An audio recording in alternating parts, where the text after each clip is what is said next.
11 वर्षाच्या मुलाचा गळा चिरला, मुलीवर हल्ला केला. पुण्यात आईनंच पोरावर वार केले. वाघोलीतल्या घटनेने महाराष्ट्र हादरला आहे. पुण्याजवळच्या वाघोलीत आईच्याच नात्याला काळीमा फासणारी ही घटना घडली आहे. इथे एका आईनेच पोटच्या पोरांची गळा चिरून हत्या केली आहे, तर मुलीवरतीही सपासप कोयत्याने वार केलेत. हल्ला करणारी महिला कोण आहे? आपल्याच मुलाचा गळा तिनं का चिरला?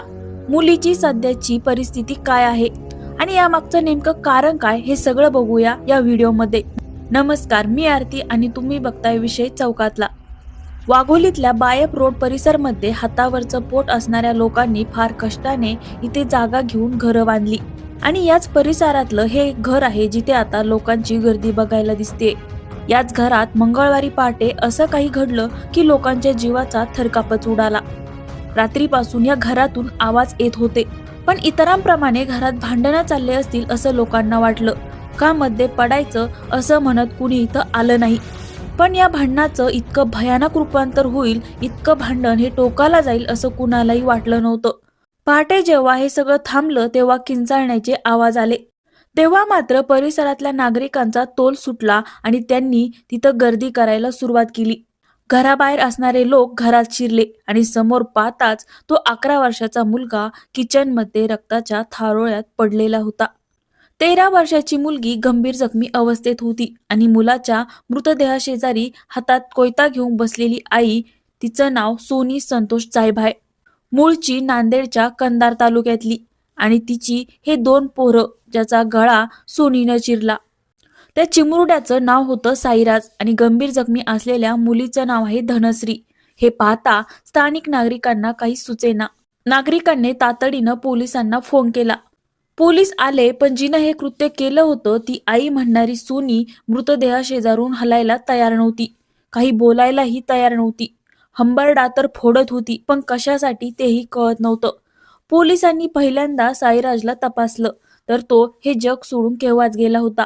सुदैवानं धनश्री वाचली, पण तिचाही जीव काही वेळातच जाईल अशी परिस्थिती होती. पोलिसांनी धनश्रीला तातडीने रुग्णालयात हलवलं. आता सोनी ही वाघोली पोलिसांच्या ताब्यात आहे. तोपर्यंत सोनीचा नवरा काय करतो, तो कुठे होता, तिने हे का केलं हे कळू शकलेलं नाही.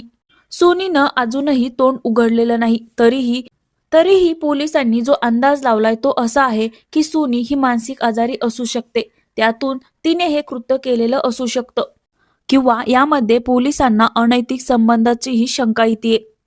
या सगळ्या दृष्टीने सध्या पोलीस तपास करतायत.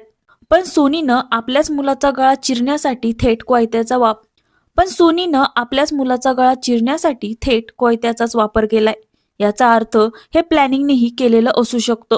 हा कोयता तिच्याकडे कसा आला, यामध्ये अजून कोणी सामील आहे का, या सगळ्याचा तपास सध्या सुरू आहे.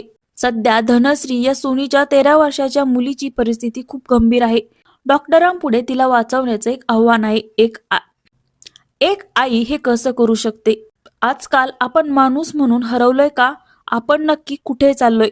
आपल्या रक्ताच्या नात्याचं रक्त सांडण्याची हिंमत येते तरी कुठून? आणि याने नक्की काय साध्य होतं? या सगळ्यांची उत्तरं आता आपण शोधणं गरजेचं आहे. संस्कार नावाची गोष्टच आपण विसरत चाललोय.